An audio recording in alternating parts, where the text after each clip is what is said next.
You won't believe what my HOA just tried to do. Welcome to HOA Madness.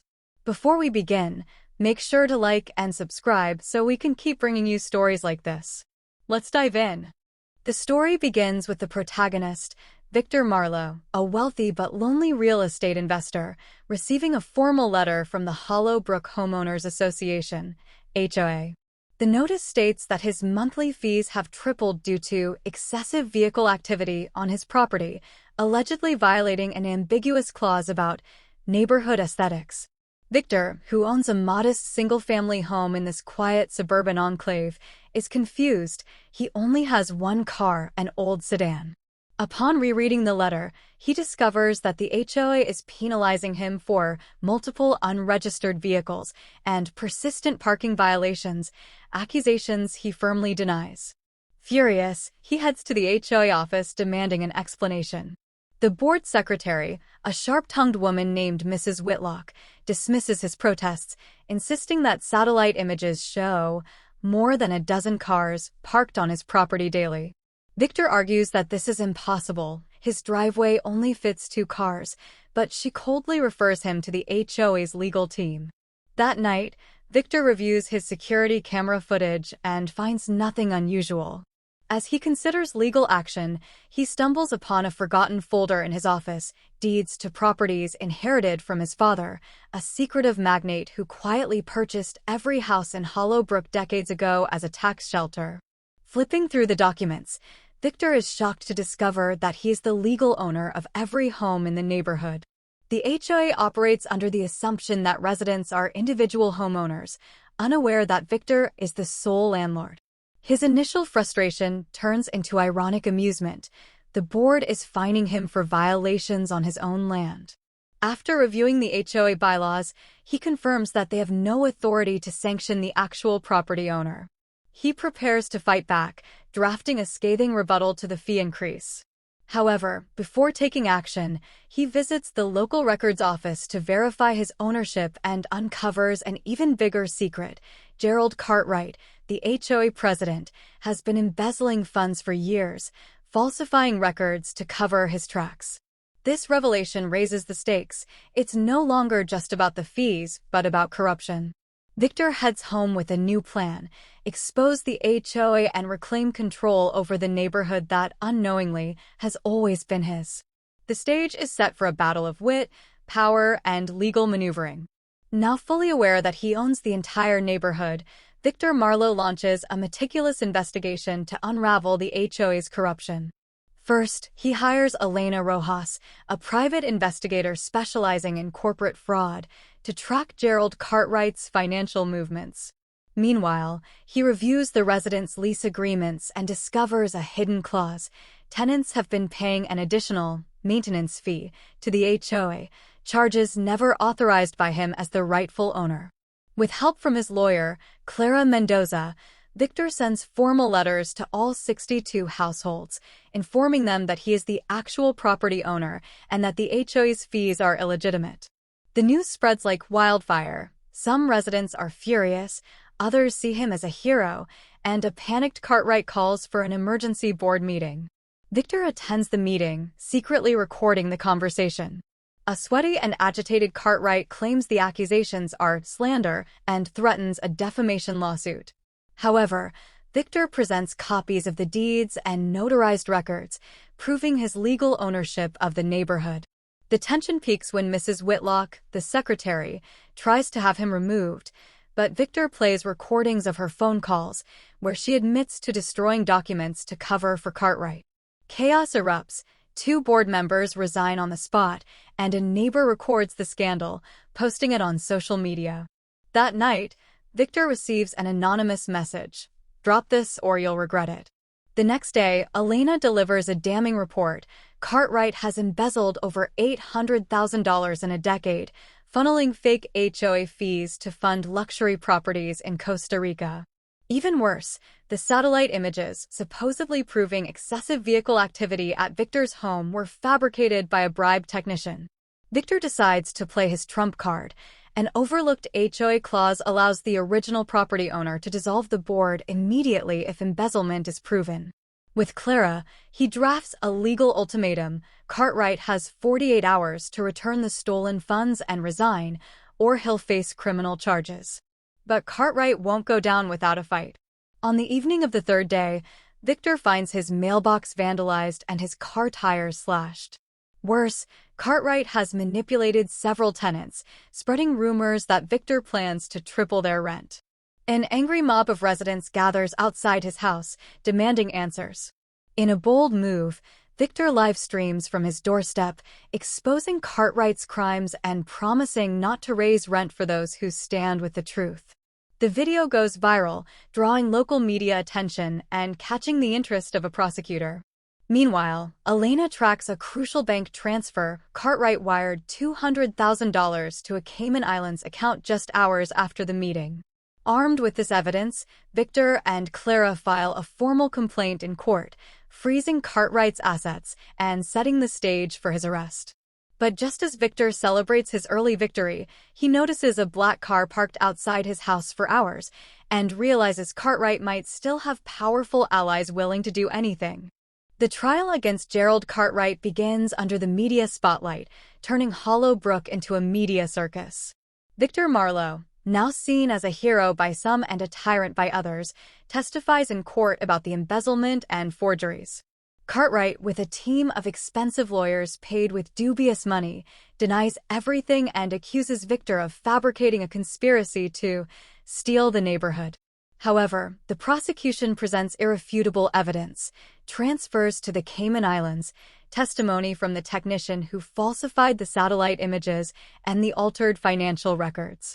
During cross-examination, Cartwright collapses when the prosecutor reveals that his wife, supposedly killed in an accident years ago, is alive in Costa Rica under a fake identity.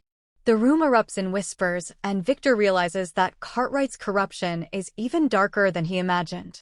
Despite the imminent legal victory, Victor faces problems at home. The tenants, divided between gratitude and distrust, demand written guarantees that rent won't go up.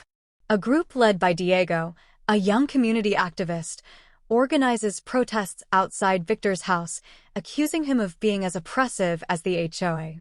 To calm things down, Victor offers a public meeting in the neighborhood park, but the event goes awry when someone throws a brick through his window with a message, "Stop digging, or we'll bury your secrets." Detective Elena tracks the threat to one of Cartwright's former associates, a contractor linked to shady businesses, but the man disappears before he can be arrested. Meanwhile, Clara Mendoza discovers an encrypted file in the HOA records, a list of special projects funded with stolen money, including the construction of a warehouse on the outskirts of town. Victor visits the site and finds sealed containers with logos from a shell company linked to his father. Upon opening them, he uncovers outdated industrial machinery and 1980s documents detailing agreements between his father and local authorities to evade taxes through fraudulently valued land. The discovery suggests that Hollowbrook was created not only as a tax haven, but also as a front for money laundering. Victor, now questioning his family's legacy, confronts his only living relative, Uncle Robert, who reluctantly admits that his father did business with dangerous people and that the warehouse was a transfer point for illegal goods. The pressure on Victor escalates when a local newspaper publishes a sensationalist headline, "Did he inherit a criminal empire?" The media speculates about his complicity, and a federal prosecutor opens an investigation into his father's activities. To protect his reputation, Victor hires a public relations expert, but the strategy falls apart when a 20-year-old video surfaces on social media, his father meeting with a notorious drug lord. Though Victor was unaware of the video, public opinion turns against him. Tenants begin to move out, and property values plummet. Amid the chaos, Elena finds a critical link. Cartwright and the missing contractor worked together on the warehouse a decade ago, eliminating evidence of illegal shipments. Desperate to clear his name, Victor raids the warehouse at night with Elena and finds a hidden vault. Inside, there are boxes containing documents detailing bribes to politicians, money laundering operations, and, more disturbingly, photos of his father with public figures still in power. Among the papers, he finds a letter addressed to him, written by his father before his death. If you're reading this, it means I couldn't protect you from the monster I helped create. The letter ends with a cryptic warning. Look for the number 2411. Returning home, Victor notices that the black car has been following him again. This time, he confronts it, but the driver, a man with a scar on his cheek, throws an envelope at him before fleeing. Inside, there's a photo of Victor entering the warehouse and a note. Stop searching, or next time it'll be your niece.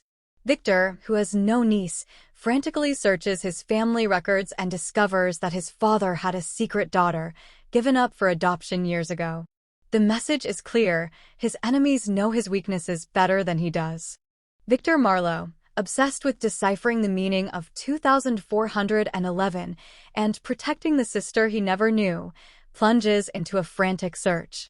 With Elena's help, he tracks adoption records and discovers that his half-sister, Camila, was adopted by a family in Argentina after birth. An anonymous source in the registry sends him a photo of Camila as a teenager, along with an address in Buenos Aires. Victor hires a local investigator, but before he can make contact, he receives an encrypted video, Camila, gagged and tied to a chair, with a message written on the wall behind her. 2411 is the key. Stop searching or she dies. Desperate, Victor travels to Argentina with Elena, but upon reaching the address, he finds an abandoned house and a mocking note. Too slow.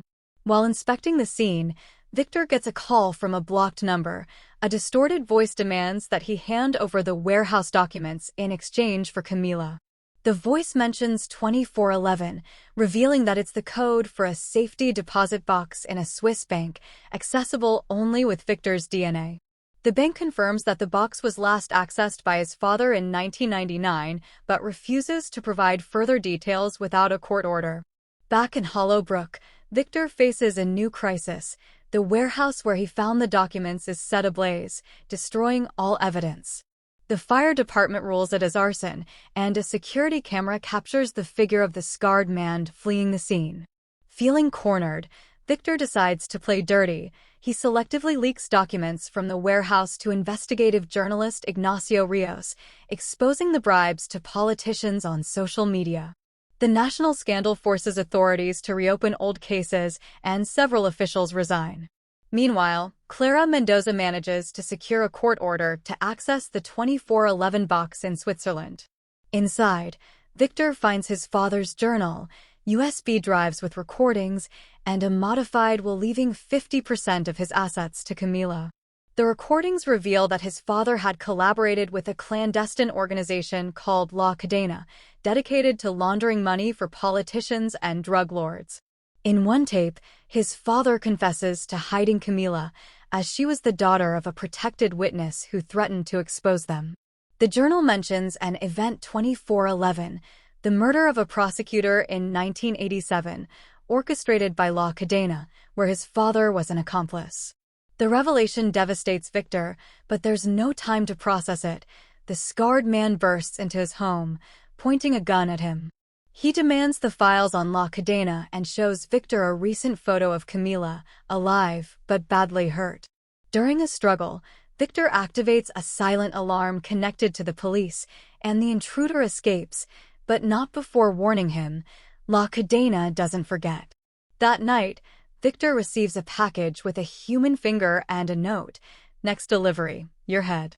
Elena, using contacts in the underworld, identifies the scarred man, Raúl El Fantasma Mercado, a hitman linked to cleanup operations for politicians.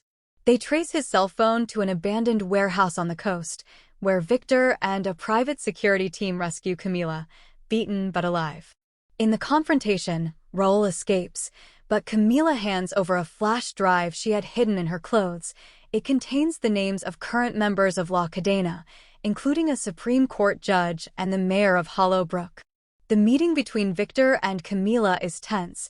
She blames him for the death of her biological mother, the protected witness, and refuses to have any contact with him. However, she agrees to testify against La Cadena if Victor guarantees her protection.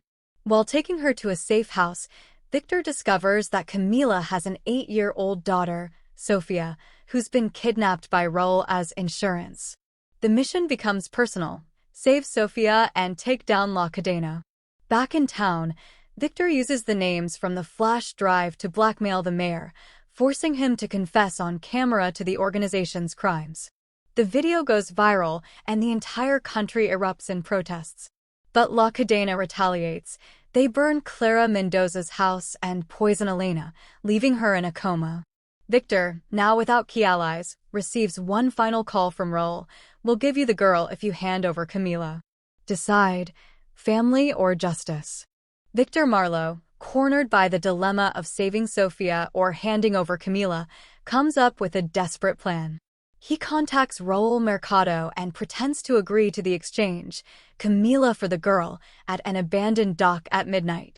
However, he secretly hides a tracking device in the USB drive Raúl demands and coordinates with a group of ex-soldiers to surround the area. What he doesn't know is that someone within his team will betray him. While Camila, refusing to stay behind, insists on accompanying him, Victor discovers that investigator Elena has awakened from her coma and sends him a cryptic message: Ignacio is the mole. Ignacio Ríos, the journalist who helped expose La Cadena, has been leaking information from the start. The operation begins under a torrential downpour. Victor and Camila arrive at the dock, where Raúl emerges from the shadows with Sofía, gagged and crying. The exchange becomes tense when Raúl demands to see the La Cadena files on a laptop. Victor activates the jammer that blocks communications, but Ignacio suddenly appears, pointing a gun at Victor. "Sorry, they pay better," he says as he downloads the files to a hard drive. Raúl laughs, assuring that La Cadena will erase all traces after the exchange. However, Camila, taking advantage of the distraction, lunges at Ignacio and knocks him down, while Victor shoots into the air to signal the ex-soldiers. The dock turns into chaos, bursts of gunfire, screams, and the roar of approaching boat engines. Amid the confusion, Victor manages to reach Sofía, but Raúl drags Camila toward a container. Ignacio, wounded, reveals with contempt: La Cadena already has copies of everything. This won't end here.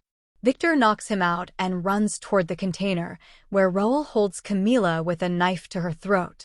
"Choose, the girl or her," he growls. Sofía, terrified, screams, "Don't do it, uncle." At that moment, a figure appears behind Raúl. Elena, haggard, but with a fierce gleam in her eyes, shocks him with a taser. Camila breaks free, and Victor hugs Sofía while the ex-soldiers neutralize Raúl's men. But the victory is short-lived. Ignacio has vanished, and a boat speeds away with Raúl, who shouts, "This isn't over, Marlow." Back at the safe house, Elena explains how she uncovered Ignacio's betrayal. She traced transfers to a Liechtenstein account linked to him. However, she warns that La Cadena already has the files, and the Supreme Court judge mentioned in the USB has fled the country. Exhausted but determined, Victor orders the remaining documents to be published online, tagging international media. "If they want fire, we'll give them hell," he says. The publication causes political earthquakes, massive protests, arrests of public figures, and intervention by the UN. However, the personal cost is high. Camila, traumatized, refuses to stay with Victor.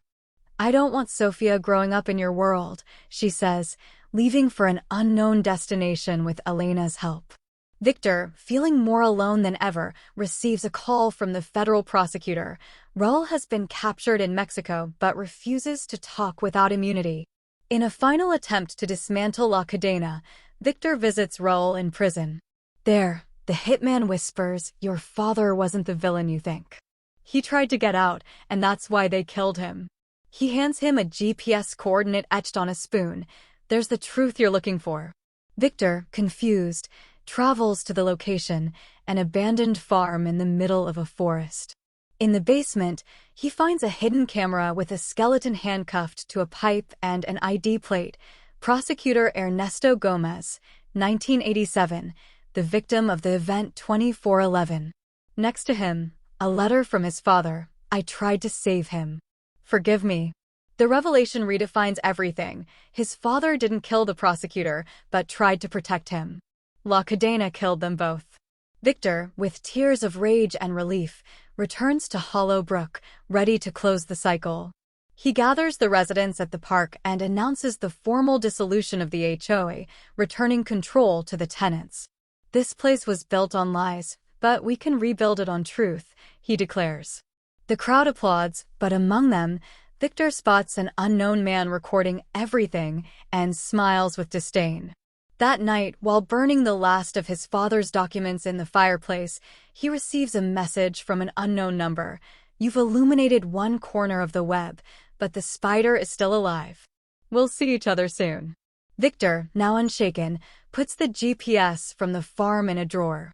He knows the war continues, but for the first time, he won't fight it alone. 1 year after the public downfall of La Cadena, Hollow Brook transforms into a symbol of community resistance. Victor Marlow, now seen as a philanthropist, has turned the neighborhood's properties into cooperatives run by the residents. The streets, once ruled by fear of the HOA, are now filled with murals of justice and community gardens.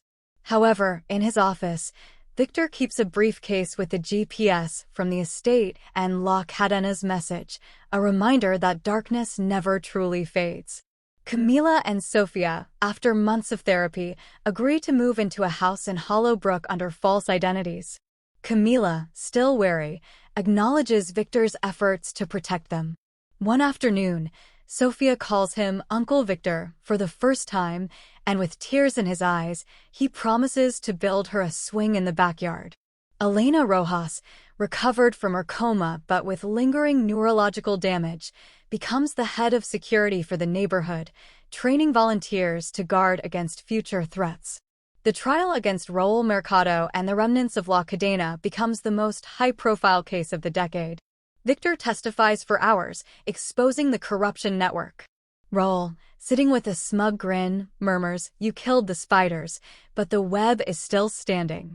He is sentenced to life in prison, but during the hearing, Victor notices a man in a gray suit in the audience, nodding toward Raúl as if approving a secret deal. Meanwhile, Clara Mendoza, now a federal prosecutor, uses Victor's documents to prosecute politicians and businessmen involved. At a press conference, she declares, "This is only the first chapter of a national cleansing." But that night, she receives an envelope containing a bullet and a note, "Your chapter will end soon." Unshaken, Clara calls Victor, "I knew this would happen." We move forward. Determined to honor his father's complex legacy, Victor converts the burned-down warehouse into a community center called 2411 Museum of Memory, displaying documents from La Cadena to educate the public. At the grand opening, an elderly man approaches him. It's the son of prosecutor Ernesto Gomez, thanking Victor for giving his family closure. "My father would have been proud," he says, handing Victor a pocket watch that once belonged to the prosecutor. Victor keeps it as a talisman. But the shadow of La Cadena lingers. One early morning, security cameras capture an unknown figure leaving a box at the museum. Inside is a dossier with recent photos of Victor, Camila, and Sofía, along with a message, "The web weaves again." Instead of being afraid, Victor smirks and calls Elena, "Get the team ready. We have work to do." The story ends with Victor standing on his rooftop, looking out over the neighborhood illuminated by new streetlights. Sofía laughs in the yard while Camila, for the first time, shares stories from her childhood. Elena arrives with coffee and a file. "I found the man in the gray suit. He's a lobbyist connected to 3 senators." Victor flips through the report and whispers, "Let the hunt begin." In the final scene, the camera zooms out, showing Hollow Brook as a beacon of light surrounded by darkness. But in the distance, the headlights of a black car turn on and start driving toward the town. The end.